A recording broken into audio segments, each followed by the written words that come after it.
Jon Chu, welcome to Meet the Press. Thank you. It's an honor to be here. Well, it is an absolute honor to have you. You have now finished Wicked 1, Wicked for Good. Yes. Both blockbuster movies in their own right. You filmed them in tandem. You filmed them together. Take me inside this moment for you, Jon. What is it like to have accomplished this incredible cinematic feat? Well, I'm still processing it all. I feel like it's it's lonely to have a whole movie in your head and to be working on it. It's been 5+ years for me personally. I've had 3 kids during that process, and so it feels like it's time. It feels like it's ripe. It feels freeing to be able to talk about both movies now. Movie 2 has like the guts of the story, and so it's really nice. And to show how these 2 women, these 2 characters, but also Cynthia and Ariana, how much they grew through the process of this movie. When we talk about movie 1, you can only go so far. Talk about their university years, but now we get to talk about their adult selves, looking back at their childhood stories when it's all crumbled around them. And that's really the guts of the whole movie. Well, Wicked 1 ends on to be continued. Yes. And it is this huge, magical blockbuster of a film. What can people expect without giving too much away from Wicked for Good? Well, Wicked for Good is about the consequences of those choices. In some ways, making a choice and breaking out and your statement is one hill to get over. Now, to stay on that hill, that is much more difficult. It's way more lonely. You are alone there. And what are you actually fighting for? What is this home that you have stood up for? Is it a real place, or is it just in your imagination? And for the person in the bubble who gets to live their life and maybe didn't make the big choice of popping their bubble early, when is it okay to stay in your bubble and live there for the rest of your life? Or when you know the truth, is there a moment where you can't be in the bubble anymore and you actually have to pop it and engage? I think for me, that's what I hope people get to see in this. This is, if you love them in movie 1, you get to really get to know them in movie 2, and they get tested. And it's about the girls, ultimately, their relationship, this beautiful friendship. Of course, you get Dorothy and the tornado, and you get the collision of Wizard of Oz and Wicked. And there's action, and there's comedy, and there's a lot of drama. But I hope it's a healing experience for everybody, because it was for us making it. Well, you touch on an important part, which is that the friendship, the bond between these 2 incredible women is really at the center of both of these films as they battle these external forces that are trying to tear them apart, and to some extent trying to tear the fabric of the society in which they live apart. Absolutely. What message do you hope people take from both of these films? Well, Wicked was written over 20 years ago. But I think the beauty of a timeless story is it always feels timely. It is a story about human dynamics. When we get power, what happens, and how do we counteract that balance, and how do we find ourselves? But I think in Wicked, specifically, the power of it is that, yes, all that politicking is happening all around it, but that's not actually the thing that drives it. It is a relationship between 2 people who see the same possibilities in their home of Oz, and yet there's 2 very different ways of how to change it or how to make it the place that they imagine. And I think that whether we consider people good or wicked, this questions that idea that says maybe we're all a little good and all a little wicked, and that in order to actually change, do believe that it is necessary to change and evolve, that it's within this intimate relationship that you can see that they actually have to forgive each other for things that they have done, in order to see each other and in order to see a path forward. And both ultimately are on different roads. But if they want the same things, then there's value in that relationship either way. You capture, and frankly, the actors capture, the fact that Elphaba and Glinda are complicated characters, and it's so multi-layered. You feel that in the music. You feel it in every scene. How important is it that these 2 main female characters were incredibly complicated in and of themselves? Yeah. Well, it's interesting because there's so many stories about romance and lovers. There's holidays. There's industries built about love and two people coming together. But friendships are a lot more difficult because it doesn't end in a they live happily ever after. Friendships aren't. There isn't a marriage. There isn't a baby. It is a constant showing up for each other. It is ups and downs, and sometimes you're apart from each other for a long time, and then you have to find each other again, or not ever again. And so I think that exploring friendship is something that movies have a hard time doing. I mean, there's some great movies about friendship and Thelma Louise and things like that that empower relationships like that. But in this day and age, when you just want the punchline and you just want the clean ending, I think it's a lot more difficult. So watching these two women navigate that in a movie, in a complicated time, in a time where the nuance is actually the importance, that it's not a headline of this relationship. It is in the showing up. It is in the everyday to be there for your friend and to also forgive them, I think is really important. And I think that that's our way in. And that's what we had fun exploring, talking to Cynthia and Ari. They didn't know each other before we started this movie. They met each other on this movie. And these are two powerful women with voices from God. I mean, they're voices of our generation. So to watch them actually form a real friendship and a real bond. It could have gone either way, by the way. They could have hated each other. And, you know, film actually loves that kind of energy too. So they never chemistry, they didn't read together before. But watching them grow during this movie, when the whole world is around you with their knives out, ready to kill you for doing this wrong, we all had to look at each other and sort of grab each other's arms and say, like, let's just go for it. Whatever happens, happens. It's going to be many years of this being our own little secret. So let's just dig for the truth in this relationship. Yes, it's a fantasy, yes, it's a fairy tale, but like, let's dig for the real truth in our own lives and put this in with Elphaba and Glinda, and maybe we'll have something that is worthy of sharing with others. And so now we have changed a lot, actually, throughout the making of this movie. To that point, in watching the film, you can feel the very real bond that these two women have. And I kept thinking, boy, I wish I were on that movie set. Just for one day. What was it like, Jon, to be there with all of that talent and all of that energy in one moment, all brought together over the course of years? Yeah, it was intense. Yeah. We loved every moment, but it doesn't mean it was easy. Every day was difficult. Every day you felt the pressure. Every day you're like, oh, we're doing Popular today. Oh my gosh, this is like the most performed number at any talent show. What's our version? And everyone's going to compare this to all their own personal ideas of what this is. We had to be really true to ourselves. We had to protect each other of the fears that might happen, which would prevent us from going all the way with a number. When you look at Defying Gravity, oh my gosh, that's the Defying Gravity. This ends movie one. How are we going to do it that feels truthful to this movie and to us, and that it doesn't feel like a repeat that people can see? But every day we would be there for each other. Again, making a movie about friendship while forming a friendship. You know, some people say, well, it's good to, our DP, Alice Brooks, I worked with her since college. Chris Scott, our choreographer, I've worked with since he was an actor on Step Up 2, my first movie ever. So we've all grown together. Some say, oh, that's easy because they know what you want.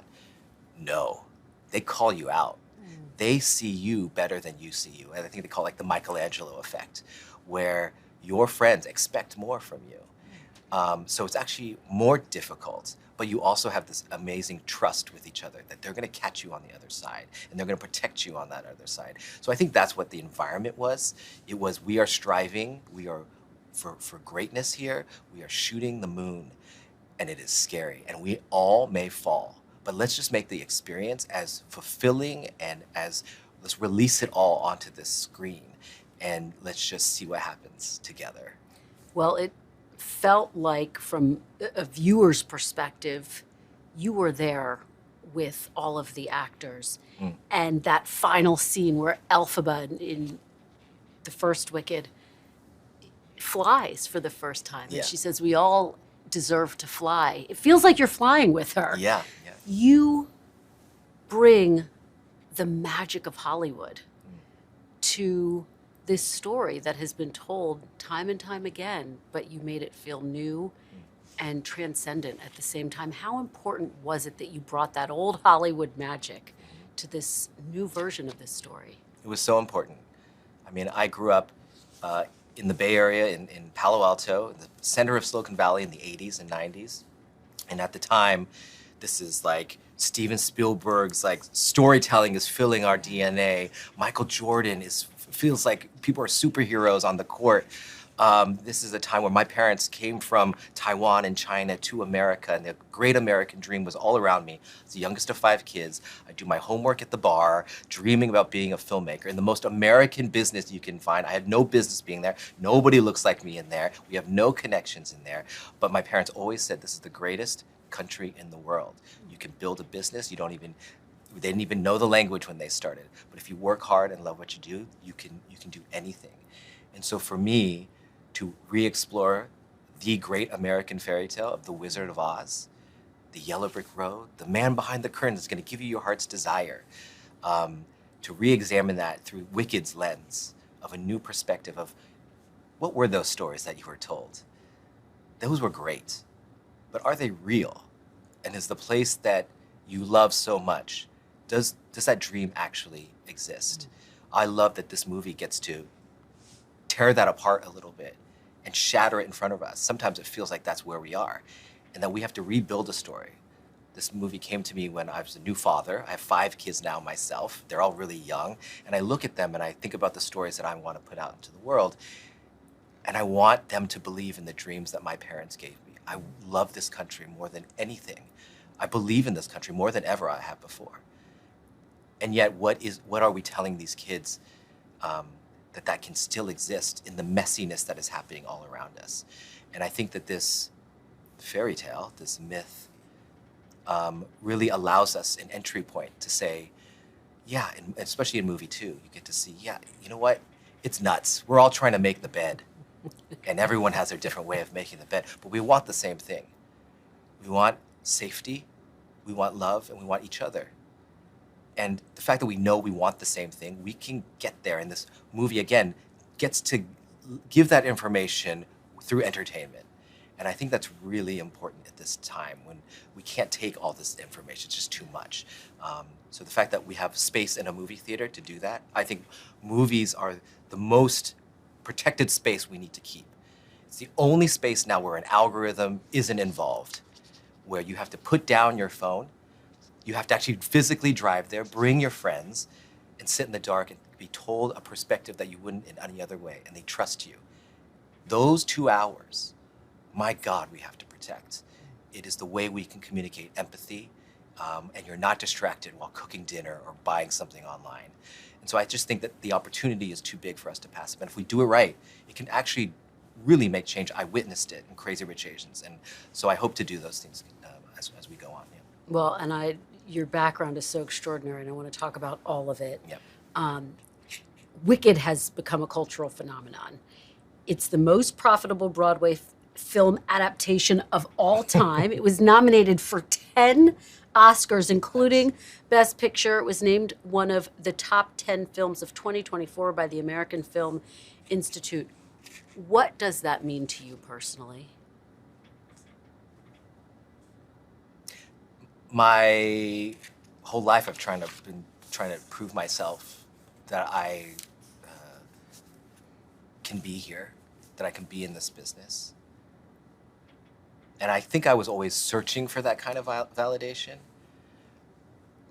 But through the process of making movies and doing it over and I had a whole long career before ever doing Wicked. I think I got killed many times. I felt like I couldn't go on many times. I felt like maybe I don't deserve to be here many times. But I think through the process of making this movie, I've learned so much from Elphaba and Glinda, and from Cynthia and Ariana. I think I've gotten to let go of that idea of proving yourself. We were too in it. It was too long to wait for validation. So we had to give ourselves that. So you learned to trust yourself. Absolutely. I learned to trust that I don't have the answers. But if we get the right group and we give the right vision, we will figure it out. And I think that that has been the biggest thing. Of course, it's nice to get all the awards, recognition, all that stuff, but it was not the fulfillment. It was sort of a nice hug, but we were already fulfilled coming into this. And that includes Wicked for Good, before people have even seen it. Like, I feel like we did the job. You actually snuck into the Oscars when you were a film student. I did. What was it like to actually be there for a film that you had directed? Was it surreal? Absolutely. I mean, I had a long relationship with the Academy Awards from watching it as a kid. Our family, it was religious for our family to sit there. I've watched every single broadcast of it. We dressed up for it. We did all these things. And so to be invited to my first Academy Award this last year and have the best seats in the house and have Ariana Grande sing Somewhere Over the Rainbow, and then Cynthia Erivo sing Defying Gravity, and be surrounded by my crew, this family, this crazy circus family that we created over these years.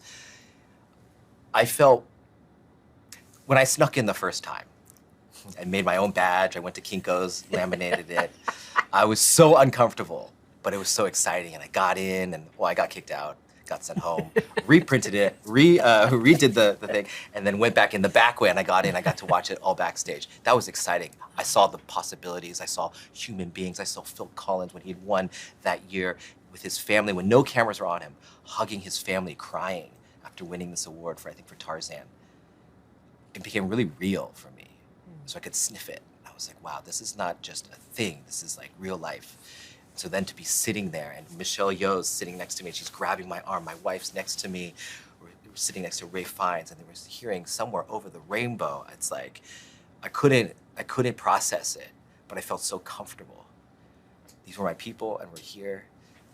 It took all the illusion of the Academy Awards away and just made it a celebration of creation. It's extraordinary. Well, let's talk about how you got to where you are, because you talk so much about your incredible parents who did immigrate to this country from China and Taiwan and started their own business. And it seems like they gave you the permission to and the inspiration to dream really big. How would you describe how your parents made you who you are today? Listen, my parents are complicated. Don't get me wrong. It's not all hunky-dory. But if there's one thing that they did give us was the fact that this place is a very special place that they came to, that we have every opportunity in the world. And even if it's not like what other opportunities other people get, that we had our little slice and you had to work your butt off to keep that slice. For good or for bad, they taught us how to enter a room and make sure people knew that we belonged in that room. People would come into the restaurant. By the way, they still have the restaurant 56 years later. My dad, 82 years old, still there every day. My mom's the ultimate host. They are forces to reckon with. But every day, customers would come in. They'd come in from all different places. They would treat my parents sometimes poorly, because that's what people do in a restaurant. And I would watch and be like, aren't you angry? That would make me so mad. And my parents would sit me down and say, no, we are maybe one of the first Chinese families that they've met. So they treat us in a certain way of what they think we are. But if we fill their bellies and we fill their hearts, when they walk away from it, no matter how we are ambassadors. When they walk away from here, the next time they see a Chinese family in a Chinese restaurant, maybe they'll treat them a little bit more kind. So that responsibility was always on our hearts. Again, for good or for bad. Now, as you get older, as I got older, I had to re-look at that idea and say, how much am I willing to change to make other people feel comfortable? But I'm so glad I had those elements to understand what they needed to survive. But again, I think being raised by people who work really hard and love what they did was, and in the Silicon Valley at the time, when engineers are revered, they weren't on the cover of magazines yet, they didn't have their mansions yet. This was about ideas and about tomorrow. That was, you cannot ask for a better place to grow up. You talk about the fact that Steve Jobs was as much of an inspiration to you as Steven Spielberg. Yeah. How and why? I think Steve Jobs is the great storyteller. I think he was amazing. You watch his keynotes. He knows how to, I've studied his keynotes. He always starts with a problem. Oh, I can't get this keyboard. I can't even type into the thing. What are we supposed to do? And then he gives you the answer. It's almost like he's inviting you into his living room. He's like, so I've been working on this thing. Let me just pull it out of this pocket. And it's not just what the product is. It's how it works. He had to think so deeply about the problem that he had to get under the hood and make it feel like magic. It's so simple. And yet, he really had to present it in a way that felt emotional to you. Again, receiving information, but being told a story in order to receive it. If he gave you all the data about it, it doesn't matter. That's how most CEOs give the data. But he gives it in a story and relates to you. He connects with you. I think being that bridge is really important, especially where we are now, where we're getting so much information. But I always see myself as helping people bridge into something we want to share with them, an experience or whatever that may be. So I think he's always been great, and he's always pushed himself, and he's always shot the moon. He's never thought that this is just a computer and just a box. It is always about a philosophy of why they make things. And I just think that is, I've loved that my whole life. Will you talk about one of the pivotal moments of your childhood when your parents got invited to the White House? Oh, yeah. And they brought all of you with them because they wanted you to see the nation's capital. They wanted you to be able to see the White House. Why was that such a pivotal moment for you as a young boy? Well, one, it was a huge moment for my whole family. I mean, a little Chinese restaurant in Palo Alto, George Shultz would come in and his whole family would come in. They'd bring in their coin and give it to us. So it was very special. This was like, oh my gosh, this America that they're talking about is in the restaurant. And one day he gave a little invitation to go to the White House. And so I think Jacques Chirac was coming into town. And so they invited my parents, and my parents like, you guys are all coming, because they always included us, which is crazy. Now that I have 5 kids, I'd be like, you guys are staying home, we'll be back in a day. They brought us our whole, and we went to all the museums. We walked around. I mean, you know, when you go to DC, you can feel the power. You can feel the history. And so for us kids to see this place that we've always talked about, that we've studied, and then, of course, we couldn't go to the White House, but we got them, watched them get dressed up. And then they went to the White House. We got to peek out. You could see the White House from our window in the hotel. And so we got to see them go. We were just so excited. We stayed up all night and waited for them to come back to tell us the stories. And they did. We ordered desserts from room service, and we all sat around and they told us about meeting Ronald Reagan and sitting there with Jacques Chirac and watching these performances. They weren't allowed to take pictures, but they took pictures of the bathroom. Well, that's what we got. They took like napkins and things. And so this was surreal for us. It became really real that this dream was a place and was people. So it was beautiful to see it through that light. When did you know that you wanted to actually be a filmmaker? Because obviously you could see through your parents, they had accomplished great things through their work. Yeah. But you had a very specific dream. Yeah. Well, it started with they were forcing me to carry the camera when we go on vacations. They're like, this is a huge thing. I mean, these things were huge back then. So I was like, okay, I'll hold it. And then I looked through that viewfinder, that lens. And what I found, you know, when you're the youngest of 5, you got to fight for your food or things get taken. You don't speak as much. You observe a little bit more. And with the lens, I got to really observe. I got to have these moments of just watching how you hold your pen or how that cord swings in the wind. And it didn't have to stay in my mind. I could then share it, and they could see what I saw. And that was very powerful. I cut together this trip to Boston that we all went on, and I used oldies music that we had, some Motown thing, and I showed them. I sat them down on the couch, and I showed them, and they started crying when they watched it. It was our family on the TV that they adored. I mean, I'm named after a TV character. My sister Jennifer and Jonathan, after Jennifer and Jonathan from Heart to Heart, the show. That's great. They always wanted us to be the Kennedys. That's how my mom always saw us. So they dressed us alike. My mom would even call me John. So to see us on TV, like a regular family on a sitcom, was, I think, very moving to them. And I watched that, and I realized the power of that I could share with how I felt. I can write, but I wasn't the best writer. I could draw, I wasn't the best drawer. I loved to play music, but I wasn't the best musician. But this thing, for some reason, the combination of it all, I could do. And I couldn't let go. Well, you worked incredibly hard to get to where you are. You went to University of Southern California Film School, and Steven Spielberg actually saw some of your work and became one of your early mentors. What was that like for you to be able to learn from the best of the best at that time? Yeah, I mean, that was just crazy. I mean, you hear the stories of that. I think Dawson's Creek was on at that time, and the last episode of Dawson's Creek, he gets a call from Steven Spielberg's office. This was literally maybe 2 weeks before that last episode. So I'm living this experience. I made this short film. It was a musical. How he saw it, I don't know. There's like 10 people who claim they're the ones who got it to him. At that time, there was no YouTube, or you can't just go online. It had to get to him via VHS tape.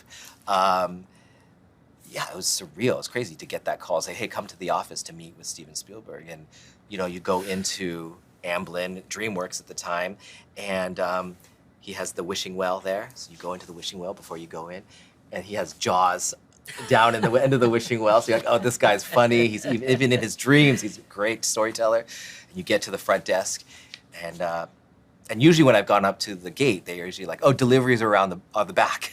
This time I was like, I'm here to see Steven Spielberg. He couldn't have been more kind. The first thing he does is ask me questions about my movie. That's how he made me feel comfortable. And I remember thinking like, wow, that's incredible. That you can be at that level and be that kind and generous. It allowed me to know that whatever happens in your life, you can be that guy. And it was a wonderful time. It was crazy though. Yeah. Well, when you were 23 years old, you're just starting out, you'd actually gotten 2 movie deals. Yep. And then they fell through. And you describe that next period of your life as some of the darkest days. Did you think, Jon, in those years that you were going to give up, that you couldn't make it in this business? Absolutely. There were days where I was like, am I a fool? You know, when you're a filmmaker, storyteller, you live in an illusion most of your days because you're imagining things that don't exist. When you get these deals and they put it in print, it becomes very real. And so you start believing that this is going to happen. You have to. What you learn in this business is some things take time, and it's not guaranteed at any point. You have no right to make a movie. People have to invest millions of dollars. You got to prove you can make that movie. And so over that time, I think year after year, the promise was in 6 months, in 6 months. I kept getting the script better and better. But at a certain point, they're like, we're not making this movie. I'm so sorry. That's year 4. Then comes year 5, and you're like, oh my gosh, people already think I'm making a movie. I'm at 0 again. Did I miss it? Those, yes, were those were times when I would go into USC. They asked me to speak at USC because this is the guy that just came out of college and got his deal. And we pull in, and I drop my friend off who's going to school there, and I sit in the loading dock, and I'm watching all these kids like excited about making their movie, and I feel like nothing. I feel like, and I just started to weep. It was maybe the first time I cried in 20 years or something at that point. I was like, these people think I'm a complete fake. Yeah, I totally had those times. How did you push past that? You keep going. And there was a time where I was like, I need to prove myself. What do I got? My managers at the time, who are still my managers to this day, but they were new managers at that moment. They sent me a script for a direct-to-DVD dance movie sequel. Step Up 2. Step Up 2. And I was like, oh, I don't do direct-to-DVD sequels, guys. I got discovered by Steven Spielberg. Don't you remember? 5 years ago? And I called my mom, told her about this. Like, yeah, I just got the script. I don't know, because I was really sad about it. And she's like, when did you become a snob? It's like, you're a storyteller. Storytelling doesn't mean making only studio movies at a certain level. Storytelling, you should be able to do that around a campfire. You should be able to do that with your heads of departments or on a phone call with an executive. Tell your story. You're a great storyteller. It's like, yeah, I'm going to be the best damn director of this direct-to-DVD dance movie sequel ever. So I redid the script, and I thought, okay, this is how we should do it. Within 2 weeks of that, Disney, who distributed the first movie theatrically, who wasn't going to do the second movie, found out I was toying with it. So they wanted to hear my take on it. So I went in, pitched to Oren Aviv, who was the head of Disney at the time. And at the end of 20 minutes, he was like, I get it. We have a slot for this movie in 9 months. Wow. Go do it. So within 9 months, I had to get this movie together, shoot it. And it was like the best time of my life. And then it made a lot of money for them. So. And that was a game changer in your life. And then came Crazy Rich Asians, also one of the most critically acclaimed films. How did that change your life, Crazy Rich Asians? One of my favorite films, by the way. Thank you, thank you, thank you. You know, that was to just as a setting the stage, from Step Up 2 to Crazy Rich Asians, like a decade. So I was doing movies. I was a working director. I was fine. I mean, every movie was like grad school for me. I still didn't quite know how I had never been a PA on a set. I had never done any other job on a set. I wasn't doing music videos or commercials. I was a student. So I had to learn every movie I was doing. And there was a certain point where I remember I was making Now You See Me Too with Mark Ruffalo and Michael Caine and Morgan Freeman, and I hit my 10,000 hours. Like they say, you know, but I felt it. And it was the first time I felt like, oh, I don't have to prove myself. I know I can hang with these people. And then I was looking at what I was doing, and I was like, oh, anyone could make this movie. What is the movie that I can only make? What's the thing that scares me the most?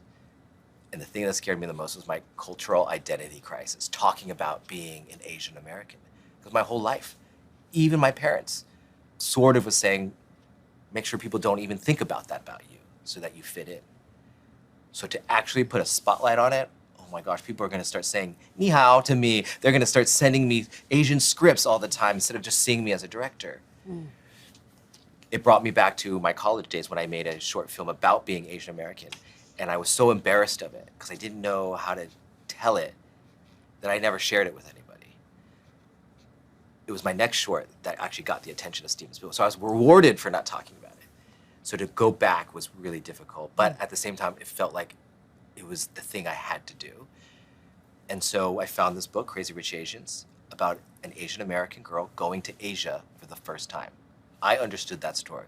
The romantic comedy part of it, sure, whatever. The wealth part of it, sure, whatever. But self-worth about somebody of this generation figuring out their cultural identity of both American and Asian, to me, that was something that I could tell. And so I thought no one was going to see that movie. So the fact that people did see that movie, I got to bring in some of my favorite actors that I had never known but admired, changed all of their lives and changed my life. That was very special. Well, and Asian Americans are underrepresented still in Hollywood, in film and TV. What do you think needs to happen to change that, having wrestled with all of those really complex emotions that you have? I think we just need more. I think Crazy Rich Asians was great because it cracked a door open or showed a path for the other people who needed to invest money in this. I'm not sure if it was for us. I think it was for everyone else to say, oh, these actors have value. They're comedians. They're dramatic. They're all these things. They are like old movie stars that could have been in the 50s and 60s. We just didn't give them that. I wanted to show glamour. I wanted to be aspirational. I wanted to show beauty. I wanted to show the food. I wanted to show the families. So in my mind, that was just an avenue to open up what other people looked at us. Now it's all of our turns to like, all right, let's own our stories and tell every version of our story we could, so that nothing was dependent on just one movie.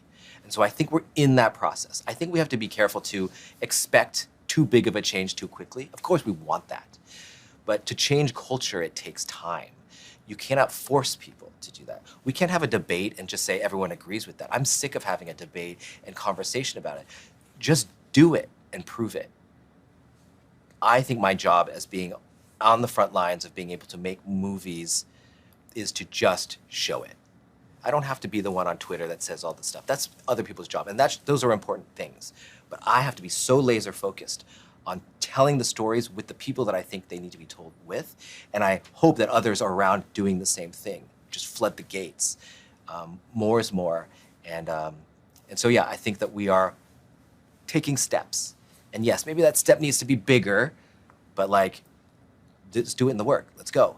We don't, again, we are not, we do not have the right to just make a movie. That is not, we can say whatever we want, but the movies take so many resources. And I think it's time to buckle up and figure out what makes a movie worth millions of dollars. Because if we can do that work, then it'll open up more gates for others. Speaking of taking a step, Yeah.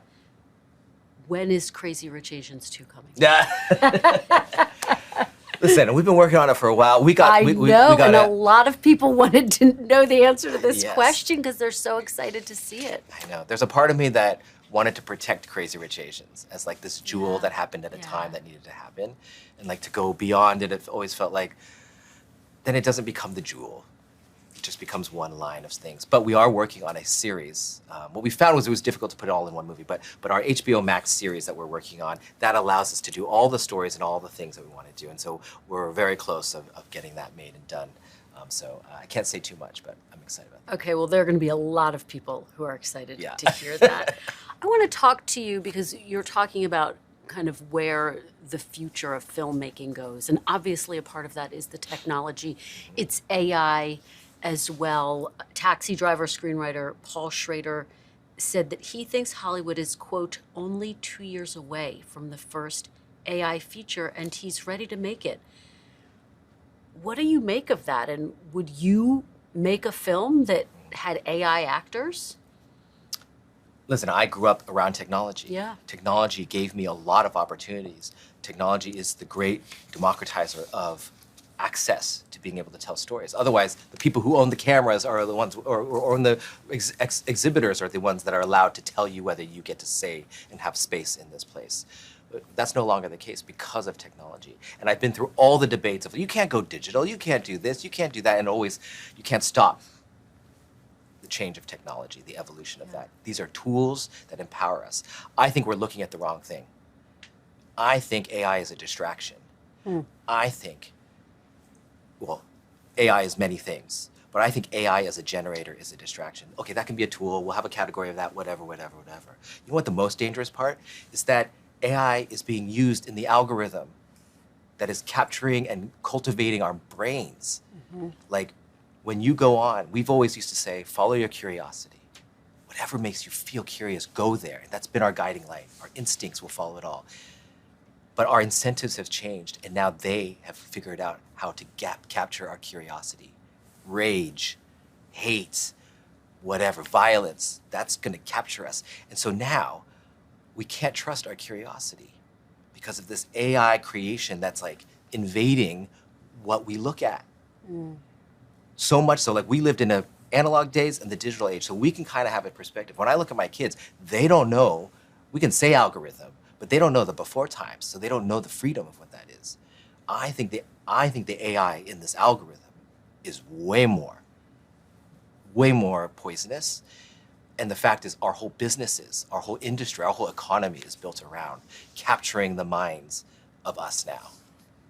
We should be talking about that. How do we change the incentive from like just provoking people in a one-line thing that could be totally fake? It doesn't matter. We're paying people to get those clicks. So we can talk about generative AI, we can do all that stuff, and that debate will be happening. You know, the original sin of capturing all these other creative things and mining that, of course. But oh my God, we have to pay attention to this thing that's right, that we have maybe this much of a window to at least get in control of, because we won't know the difference after a certain period of time. You talked about the magic of going to a movie theater. Do you worry that part of that is being lost because of streaming, which is a platform that obviously you are on as well, Yeah. but you love that experience of being in a movie theater? Yeah. It's interesting because I love streaming. I mean, it comforts me during the day. I doom scroll all the time, so I know what it does. But there's an algorithm there too. There is a thing between you and that screen that is tracking it all. I think movies are one of our last analog spaces. It's a space that we have to protect. When you go into a movie theater, you have to make a choice to go in. You have to leave your phone. You have to go into the dark, you have to take effort, and then you have to just sit back in the dark and watch something for 2 hours through someone else's perspective. That is maybe one of the last spaces we have to do that. It is a part of our culture. We built it in to be a place where we can question the things we're going through, or ask questions, or spread some sort of joy or hope. And in a time where I think the vision of who we are is sort of lost in the news now, it's all over like we're getting such hard things coming at us that we can't. I mean, that's why I love this segment. Is it gives you light in this crazy information age. That I feel like in a movie, you actually are forced to have that space. So I think it's more than just entertainment. I think it's when we don't have a vision for who we are, the loudest, strongest person in the room, out in the airwaves, gets the power. And not many people can get that kind of power. But you know what? Movies can. Movies can be louder. And so if you can spread the idea like, hey, this is who we can be. And that's why I love Wicked. Because Wicked shows, even though it's a fantasy, even though it's a fairy tale, it's our access into a human experience. What does it feel like when you believe so deeply, when you love so deeply, when you sacrifice everything, that we still have the capacity to do that? It makes you believe that we can still do that. And I believe that fully. It's what my parents taught me. It's what America has taught me. And the space in the movies are the thing that set a horizon line for all of us to be able to know that that still exists for us. So I think that space is very important. As a father of 5 who has accomplished so much, what is it that you hope your kids will learn from you, Jon Chu? I don't think I've accomplished that much. I think my kids are the great question of what I accomplish in this life. I love them so much, and I see the way they see the world. And when you have children, you watch them learn about who we are and what to believe in. So I hope my greatest thing, of course, I mean, it's cliche to say I hope it's what my children turn into, but it's not even that. I just want to equip them for a life that might be hard. I want to equip them with the tools to not be cynical, to say in all of that hardship, like, we have this amazing ability to see other people, to forgive other people, to create. And I hope they hold on to those tools so for the rest of their life, they're able to use those in whatever they're going through. I think that will be my greatest accomplishment. And if a movie does that in a broader scope to other people, then so be it. It's what movies did to me. And just finally, you're coming off the heels of these 2 huge film releases. What is next for you? Have you begun to think about that? Or is it to have a little bit of a slower pace? No, I'm ready. I thought I was coming out of this ragged and beat, but I feel more energized to see the audience who needs this kind of film. I think watching these girls become movie stars and leads of movies, to see how people react to when they're given a little bit of joy, that is so powerful. And I think it's my responsibility to do that more. Whether people accept it or not, I don't know, that's out of my power. But I think it's my responsibility at this moment to take that dark space and give it as much life as possible. Jon Chu, thank you so much for an incredible Thank you. conversation. Appreciate I it. really, really appreciate it. Thanks. That It's was wonderful. We thank you for watching, and remember, stay updated on breaking news and top stories on the NBC News app or watch live on our YouTube channel.